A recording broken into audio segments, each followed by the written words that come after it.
Ja, så det her, det er mit sub 4 projekt om etik. Så først har jeg lavet en disposition om, hvad jeg vil komme ind på. Så først har vi min problemformulering, så har vi tværfaglig sammenhæng og SO-metoder.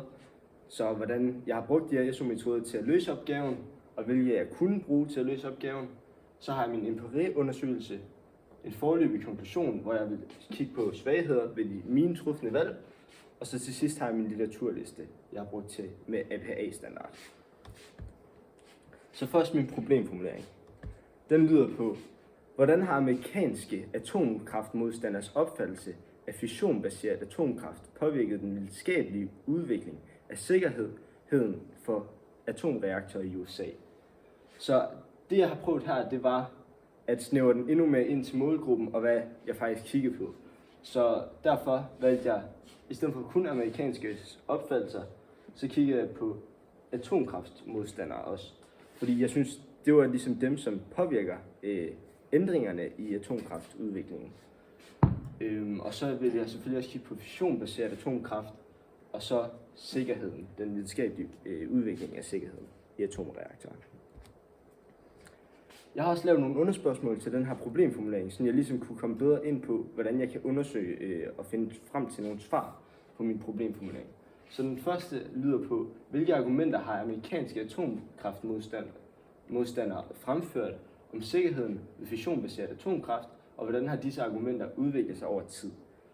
Det næste, den lyder på, hvordan har offentlig modstand mod fissionbaseret atomkraft påvirket lovgivningen og sikkerhedskrav for atomreaktorer i USA.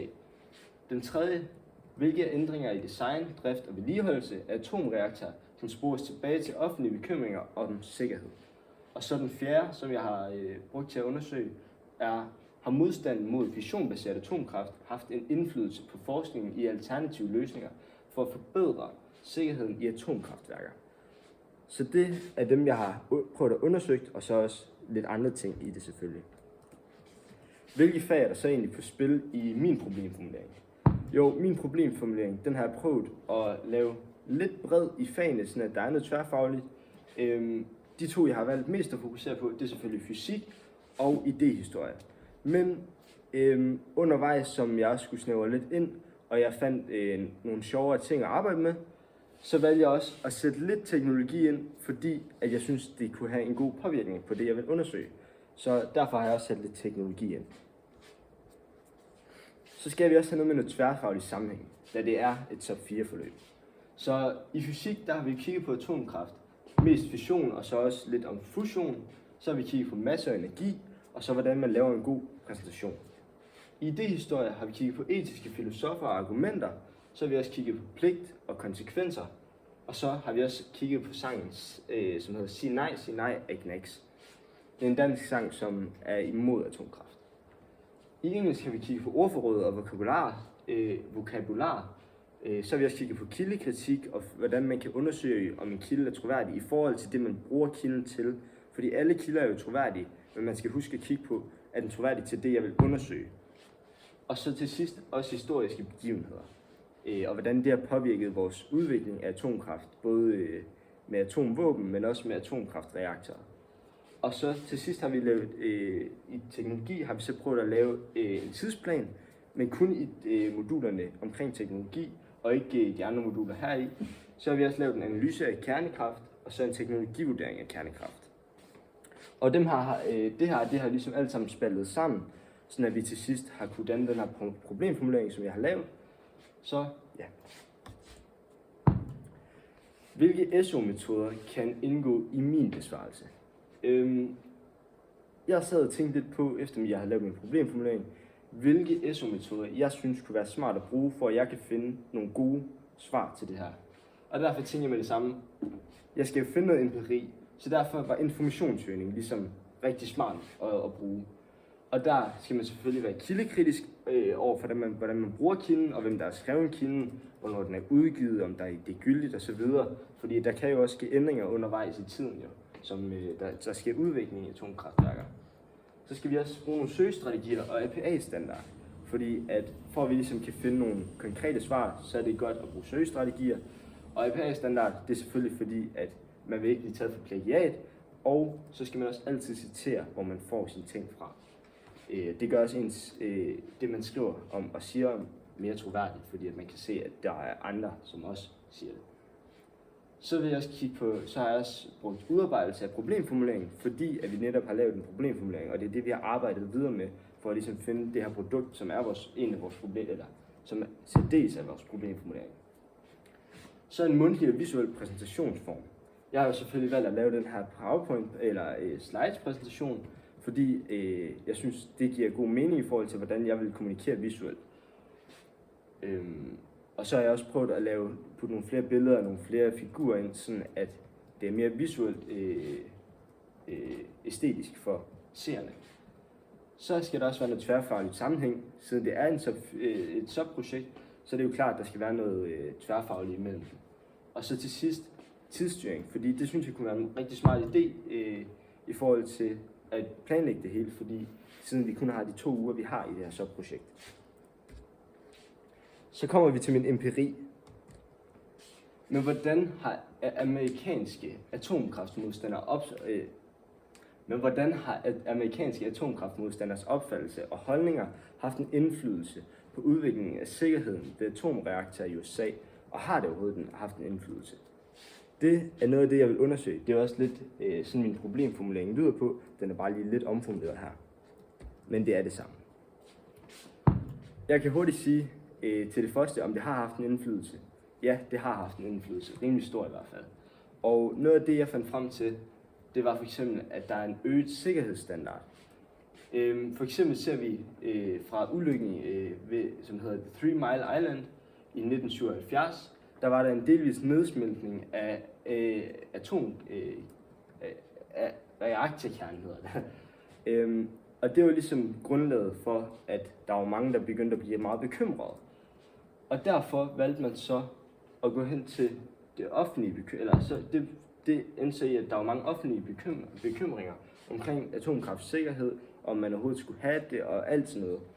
Men efter masser af bekymringer, så skulle vi selvfølgelig også have et resultat, fordi at man kan jo ikke bare lade være med at kigge på, hvordan befolkningen har det. Så derfor var der så en gennemgang og stramning af sikkerhedsprocedurer og reguleringer inden for atomkraftindustrien. Og det har ligesom gjort, at vi har fået bedre og nyere atomkraftværker, for eksempel. Derudover, som jeg lige har sagt, at vi får forbedret reaktorer, så skal vi også lave dem her designs her. Fordi at før dem her nye designs de blev taget i jagt, så kunne de godt være lidt mere farlige, og det havde vi også set flere steder, hvor der var sket nogle små fejl, eller nogle af dem var også eksploderet i de her atomkraftværker. Men, og det er også fordi, at der var jo aktivt sikkerhedssystem, så det gjorde så, at du skulle selv trykke på stop, for eksempel, hvis der skete en eller anden fejl, og du skulle selv undersøge det hele. Og det gjorde så også, at der var stor risiko for menneskelige fejl, fordi at altså, hvem ved, hvornår der er noget galt i sådan en svær, kompleks situation, hvor alting det koger, og der er stress på, hvis der er fejl i programmet. Men efterfølgende, så har man jo prøvet at lave nogle bedre designs her til de her atomreaktorer. Og derfor har man så lavet nogle avancerede reaktordesigns med passive sikkerhedssystemer. Og systemerne er jo helt automatiske og reagerer selv på nødsituationer. Så det vil sige, at der er ikke en, der skal ind og løbe hen og trykke på den røde knap, hvis nu at alting går galt og stoppe det hele. I stedet for, så ser atomreaktoren det selv hurtigt, altså systemet af det, og så siger den bare stop. Så det er en meget mere effektiv måde og en meget mere sikker måde at lave atomkraft på. Og resultatet var jo så, at vi har reaktorer udstyret med naturlig cirkulation af kølemiddel, der udnytter tyngdekraften af naturlige konvektionsstrømme til at fjerne overskudsvarme til reaktorkernen. Så det siger jo lidt om, at man ligesom er gået fra det, man troede var godt, det er ligesom det første step, og så har man ligesom prøvet at udvikle det, og så til sidst har fundet en rimelig god løsning på det her problem her, og de her bekymringer fra offentligheden. Til sidst, så fandt jeg også noget øget bevidsthed og regulering, fordi selvfølgelig, når der er så mange bekymringer i offentligheden, så er det jo klart, og specielt blandt dem, der også var atomkraftmodstandere i USA, så er det jo klart, at man bliver nødt til at lave noget andet, fordi at de kunne bare ende med at stemme der væk, eller sige, vi vil slet ikke have atomkraft her. Så derfor er man ligesom blive nødt til at lave nogle reguleringer og ændringer i det. Så man startede egentlig efter 1979, hvor der skete den ulykke, der jeg snakkede om i slidet, de 2 slides før. Så oprettede man det, der hedder Nuclear Regulatory Commission, NRC for kort. Og det er en uafhængig føderal myndighed med ansvar for alle nukleare aktiviteter i USA, stort set. Så de styrer meget af den nukleare aktivitet i USA, og de prøver også at komme på nye reguleringer og eksperimenter til, hvordan man kan lave det mere sikkert og mere effektivt også, de her atomreaktorer. Og det har jo så gjort, at vi har fået nyere reaktordesigns, f.eks. Small Modular Reactors, forkortet SMR. Og de overholder selvfølgelig alle de her nye reguleringer, som blev skabt fra NRC. Så det er noget af en forbedret design i hvert fald. Og der har vi så også gået videre til implementation af politikere, fordi at man ligesom skal have noget offentlig inddragelse, fordi at folk de gerne vil have deres stemme til at blive hørt omkring atomkraft, fordi det også kan være farligt. Der er en risiko for det. Og det inkluderer selvfølgelig afholdelse af offentlige møder, offentliggørelse til inspektionsrapporter og mulighed for offentligheden til at kommentere på foreslåede reguleringer og licensansøgninger. Så det siger jo bare, at offentligheden i USA, atomkraftmodstandere, de har også lov til at have en mening og sige, hvad de synes, og så kan dem her NRC, de kan så tage det til sig og så sige, okay, hvordan kan vi gøre alle folk mest glade? Så er det selvfølgelig, der er altid nogen, der ikke vil være så glade for det, men de har så prøvet at gøre deres bedste her. Og det har egentlig virket relativt fint indtil videre. Selvfølgelig er der mange problemer endnu, men de udvikler stadigvæk meget på den her sikkerhed. Og så selvfølgelig, når der er offentlige bekymringer, så skal der også være noget teknologisk innovation, fordi ellers så vil det jo ikke give mening, at man bare ignorerer offentligheden totalt. Og jeg har faktisk fundet en kilde, som hedder United States Department of Energy, skrevet i 2022, den her artikel. Det er en rigtig lang artikel, men jeg fandt et rigtig godt citat fra den, som jeg godt lige vil læse højt. From those applications, DOE has awarded 689 research and development projects to 151 different academic, national laboratory, and industry research institutions. These projects have resulted in support for more than 2,500 students, more than 1,800 scientific publications, and more than 20,000 citations in other scientific works. Og det siger jo lidt om, at folk de vil gerne prøve deres allerbedste for at lave innovationer til det her atomkraftværker. Fordi at de ligesom, det har jo kostet vanvittigt mange penge jo, at skulle have så mange students på og give al det her information videre og undersøgelser osv. Så det betyder jo også bare, at folk de faktisk lytter til de offentlige bekymringer i USA, især blandt atomkraftmodstanderne. Fordi at ellers så vil man jo ikke begynde at udvikle endnu mere på det og se, hvordan man kan lave det mere effektivt, men også hvordan man kan lave det mere sikkert. Og så til min konklusion på empiri, sådan at man lige kan huske det hele. Kort sagt, jeg har lige min problemformulering, som jeg lige vil sige højt, så det giver lidt mere mening. Hvordan har amerikanske atomkraftmodstanders opfattelse af fissionbaseret atomkraft påvirket den videnskabelige udvikling af sikkerheden for atomreaktorer i USA? Så kort sagt, så er der øget sikkerhedsstandarder, der er forbedrede reaktordesigns, der er øget bevidsthed og regulering, hvor der er stater indblandet og myndigheder, der bliver også dannet myndigheder, og så til sidst er der jo også bekymringer, som faktisk fører til noget godt, altså teknologiske innovationer. Så til min foreløbige konklusion. Der har selvfølgelig været nogle svagheder ved det, jeg har gjort, de valg, jeg har truffet i det her SOP4 etikforløb. Men en af dem var, at vi begyndte, i vores klasse, der havde vi lidt en tendens til at undersøge meget om idéhistorie, netop fordi, at vi også brugte meget tid på at lave vores problemformulering i idéhistorie. Så det gjorde så også, at jeg glemte nogle gange at kigge på fysikdelen, eller jeg gjorde det, men jeg vil gerne have haft noget mere data med, altså nogle flere grafer, som jeg kunne vise. Så det vil jeg gerne have gjort anderledes til næste gang. Problemformuleringen, den var måske også lidt meget tværfaglig. Jeg endte med at have 2,5 til 3 fag med, som gjorde det lidt svært at ende med at skulle undersøge til sidst. Fordi at der var så mange forskellige, den kunne tage så mange forskellige fag, de søgemaskiner jeg brugte, f.eks. Google. Og det gjorde så, at det blev lidt kludret nogle gange. Så det er også derfor, jeg lavede de underspørgsmål, som jeg viste tidligere til min problemformulering. Så vil jeg også gerne gøre mere brug af flere SO-metoder. Jeg synes egentlig, jeg klarede det rigtig godt med SO-metoderne, og jeg synes faktisk, jeg har lært rigtig meget af det her. Men jeg synes, søgestrategierne og søgemetoderne, ligesom hvor man bruger det med citationstegn, eller plus, eller and, eller or, så synes jeg, det kunne have givet mig lidt mere, og have hjulpet mig endnu mere til at finde svar på min problemformulering. Så det er noget, jeg især vil gøre brug af næste gang.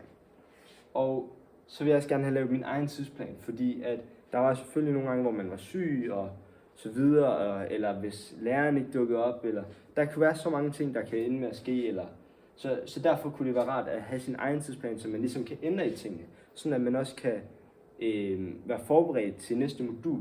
Fordi at i de sidste par moduler her, der blev det lidt mere stress, også fordi vi først lavede vores problemformulering i idéhistorie helt færdig i mandags, fordi at det var det, vi fik at vide. Så det var måske lidt, det vil jeg gerne have lavet en tidsplan, så jeg også lige selv kan følge med i, hvad der sker. Og så vil jeg også undersøge noget mere dybdegående empiri. Da vi kun havde de her 2 uger, så var det også lidt svært at finde alt det her empiri, fordi at det kræver, at man dykker meget ned, når man har en meget specifik problemformulering. Og specielt med noget, som der er mange, der enten tror, de ved noget, eller nogen, der faktisk ved noget, men de er ikke så populære, de videnskabelige artikler, så det er lidt svært at finde rundt i. Men der vil jeg også især bruge de der søgestrategier og metoder til at kunne finde et mere konkret svar til sidst til min problemformulering. Og selvfølgelig, så føler jeg faktisk, at jeg brugte APA-standard og informationssøgning meget godt til min, til min empiriundersøgelse, fordi at jeg, fordi at jeg brugte mange videnskabelige kilder, idehistoriske kilder, og jeg undersøgte faktisk, hvordan folk de har det, og selvfølgelig også kigget på, altså når jeg undersøger en befolkning, så kigger jeg på, hvordan folk har det, også noget statistik om det. Jeg har faktisk ikke sat det ind som et billede, det vil jeg også have gjort til næste gang, men det er nogle af de ting, jeg vil have gjort anderledes, men ellers så vil jeg, også have haft nogle flere billeder ind. Og ja, men ellers så synes jeg egentlig, at det var et rigtig godt forløb. Og så har jeg min litteraturliste, som kan ses her. Det er alle mine dokumenterede kilder, hvor jeg også har kigget på, hvem der har skrevet kilderne. Mange af de her kilder, det er fra myndigheder eller governments fra USA, som faktisk kommer ud med reel information ud fra det, de kan finde fra atomkraft. Så det er det, jeg har gjort meget fokus på, at finde kilder, som jeg faktisk kan føle, at jeg bruger ordentligt til deres formål. Og selvfølgelig er der også en Wikipedia, og den har jeg faktisk brugt bare for at lige finde ud af, hvad 3 Mile Island-ulykken helt handlede om. Lige få en lidt bredere idé. Men man skal være opmærksom med Wikipedia, fordi at det er ikke altid det er en god kilde, men det kan være en god kilde til det, hvis man bruger det til det rigtige. Nemlig for eksempel at finde et bredt emne om noget, for at lige høre, hvad er det egentlig, der sker. Og derefter, så kunne man så finde en ordentlig videnskabelig artikel om The 3 Mile Island, for at undersøge det her dybere. Så ja, det er mit SOP 4-projekt.